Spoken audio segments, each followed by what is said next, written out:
Hello guys, आज हम लोग बात करेंगे 8085 माइक्रो प्रोसेसर आर्किटेक्चर के बारे में। जैसा कि ये एक डेमो है पहले, जैसा कि हम पहले ही पढ़ चुके हैं 8085 माइक्रो प्रोसेसर। इसके कुछ की कंटेंट्स हैं, जैसा कि हम देख रहे हैं। इसमें एक्यूमुलेटर है, अर्थमेटिक एंड लॉजिक यूनिट है, जनरल पर्पज रजिस्टर है, प्रोग्राम काउंटर है, स्टैक पॉइंटर है, टेम्परेरी रजिस्टर है, फ्लैग्स है, इंस्ट्रक्शन रजिस्टर एंड डिकोडर है, टाइमिंग एंड कंट्रोल यूनिट्स है, इंटरप्ट कंट्रोल है, सीरियल इनपुट आउटपुट कंट्रोल है, and address buffer and address data buffer, address bus and data buses, increment and decrement, address latches. तो हम लोग पहले ही पढ़ चुके हैं ये सारी चीजें, लेकिन आज हम एज अ डेमो की तरह देख रहे हैं इसको, तो इसीलिए छोटा सा एक मैं प्रीव्यू कर देता हूँ सारी चीजों को। जैसा कि आप देख रहे हैं, मैंने सिटीज में भी दिया था कि 8085 का आर्किटेक्चर डायग्राम, तो मैंने बता रखा है आपको।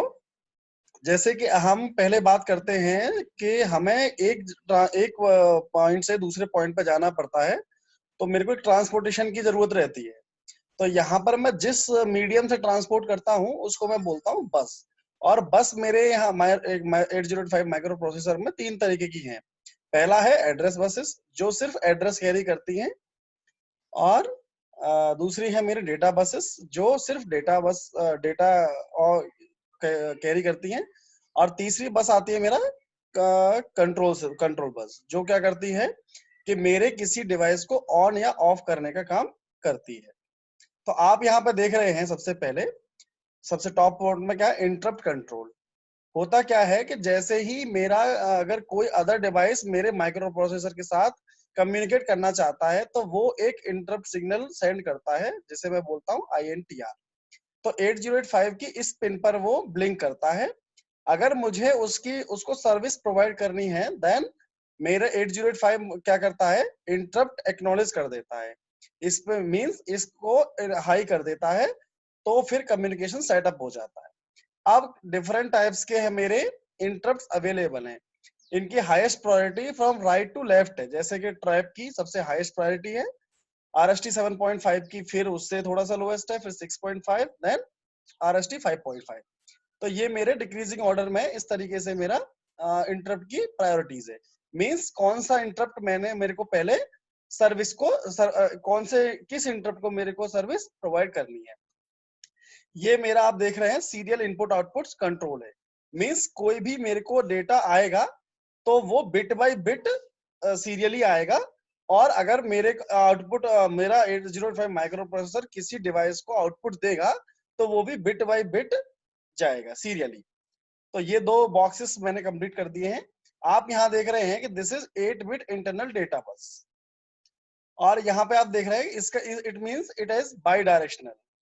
ओके, नाउ एक्यूमुलेटर मींस क्या करता है, it is a very important part of the 8085। It has already 8 bit operand, और इसके पास एक ऑपरेंड होता ही है 8 बिट का। और क्या कर और दूसरा ऑपरेंड मैं एड्रेसिंग मोड्स के थ्रू देता हूं। तो ये क्या करता है, डिफरेंट टाइप के logical and arithmetic operations perform करता है, और जो उसका रिजल्ट होता है वो उसको एक्यूमुलेटर में स्टोर कर देता है। It means it has always a data with in it. आप यहाँ देख रहे हैं टेम्पररी रजिस्टर। टेम्पररी रजिस्टर का मतलब है W और Z। जब मेरे को कॉल और रिटर्न और push and pop instruction use करता हूं, तो मेरे को क्या करना पड़ता है, जैसे मैं कुछ समय के लिए अगर मेरे को डेटा स्टोर करना है, तो मैं 8 बिट W और Z रजिस्टर जो मेरे इंटरनली अवेलेबल होते हैं, उनको मैं यूज करता हूं for temporary storage the data. और ये 8 बिट के होते हैं, 8 बिट का W और 8 बिट का Z। अगर मेरे को 16 बिट डेटा यूज करना है, तो मैं उसको W और Z दोनों को लेकर के यूज कर लेता हूँ। यहाँ पे आप देख रहे हैं फ्लैग फ्लिप फ्लॉप्स। ये मेरे 8 बिट का एक सीक्वेंस होता है, जिसमें मेरे 5 फ्लिप फ्लॉप्स अवेलेबल होते हैं। उनका नाम इस तरीके से है, sign flag, parity flag, carry flag, auxiliary carry, और जैसे हम आगे पढ़ेंगे उसे SZX, एरी पेरी कैरी।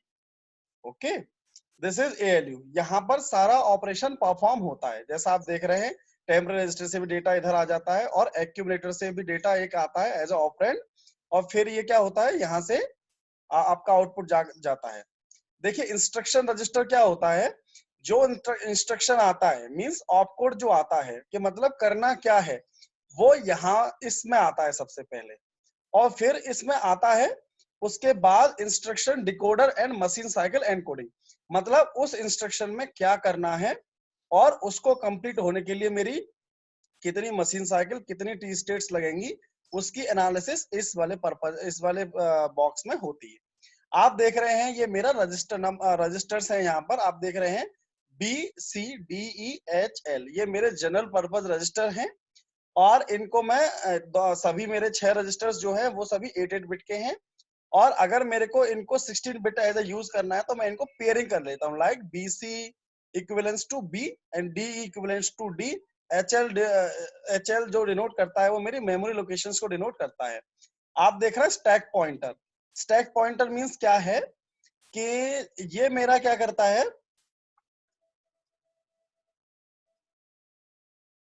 एक्चुअली स्टैक पॉइंटर मेरा क्या करता है कि जो मेरी स्टैक होती है, मींस ऐसे समझ लीजिए कि दुकानदार के जो मेरा कबर्ड होता है, अलमारी जो होती है, अलमीरा, उसमें सबसे टॉप पे जो चीज होती है उसका एड्रेस ये डिफाइन करके रखता है। मींस हमेशा हमें ये टॉप का एड्रेस शो करके रखेगा कि मेरा मेमोरी अभी कहां तक फिल हो चुकी है। आप देख रहे हैं प्रोग्राम काउंटर। प्रोग्राम काउंटर में क्या करता है कि जो नेक्स्ट इंस्ट्रक्शन आगे एग्जीक्यूट होगी उसका एड्रेस मेरे को प्रोग्राम काउंटर से मिलता है, और हर बार एड्रेस एक बिट से आगे बढ़ता जाता है, इंक्रीमेंट होता है या डिक्रीमेंट, या डेटा को इंक्रीमेंट डिक्रीमेंट करने के लिए मेरे यहाँ पर इंक्रीमेंट डिक्रीमेंट लैचेस लगे हुए हैं, which is 16 bit in size. So आप देख रहे हैं यहाँ पर ये मेरा 5 वोल्ट का ये टाइमिंग एंड कंट्रोल सर्किट है। 5 वोल्ट का यहाँ पे मेरे को सप्लाई दे रखा है, ये ग्राउंड लगा रखा है। यहाँ पे X1 X2 में मैं क्या करता हूँ, क्रिस्टल ऑसिलेटर लगाता हूँ जो मेरे को क्लॉक साइकिल्स देगा, और यहाँ पे मेरी क्लॉक जनरेट हो जाती है, और यहाँ से इस वाले टर्मिनल से मेरी क्लॉक आउट होती है। और ये मेरे कंट्रोल सिग्नल्स हैं जिसमें रीड करना होता है और राइट करना होता है। रीड करना है मतलब मेरे को मेमोरी लोकेशन से जाके कुछ पढ़ना है, और राइट मीन्स मेरे को मेमोरी लोकेशन पे कुछ राइट करना है। एड्रेस एक पॉइंट है address latch level. Address latch level में क्या होता है कि मेरे को अपनी एड्रेस बसेस और डेटा बसेस को एक ही तरीके से यूज करना है। मीन्स मेरे एड्रेस बसेस का पहला काम यह है कि सिर्फ वो एक बार एड्रेस को सेंड कर देती है, उसके बाद वो आइडल स्टेट में रहती है, फिर उसका कोई काम नहीं करता है, कोई काम नहीं पड़ता है। तो हम क्या करना चाहते हैं कि उसी का यूज करके हम अपने डेटा बसेस को, अपने डेटा को उसी बस पे हम सेंड कर देते हैं। तो उसके लिए हमें क्या करना पड़ता है कि after first execution of address हम उसको अपने डेटा भी हम उसी पर सेंड कर देते हैं। तो इसके लिए हमें जो स्विच को इनेबल करना होता है, तो this is address latch enable. Status means बताता है कि मेरा S0 S1 के और I0 ये तीनों जो मेरे हैं वो स्टेटस सिग्नल है।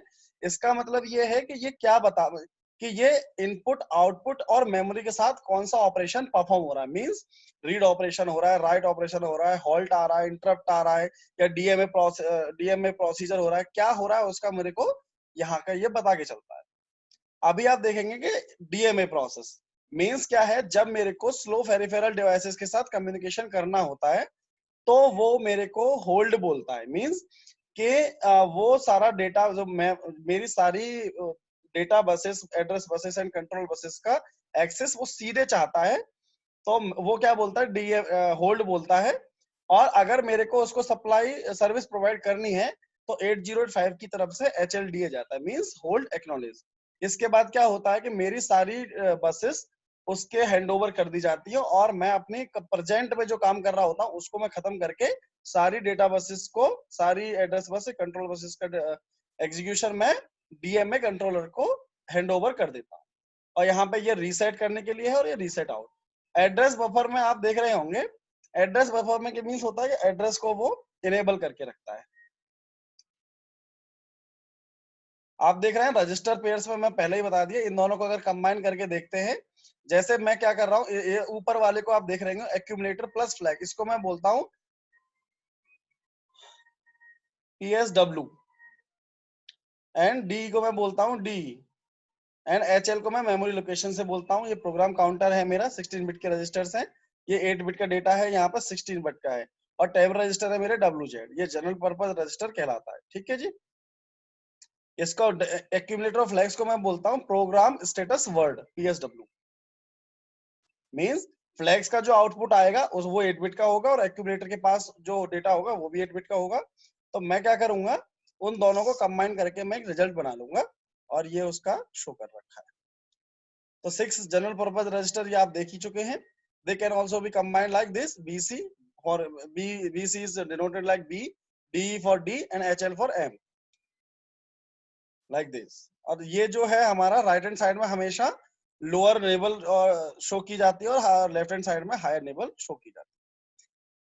Temporary data register, ALU has two input, one is accumulator, other from temporary data registers. Like examples, add B means accumulator has has one operand and B contains another operand, and B is added, and after execution of addition the result is stored at a accumulator.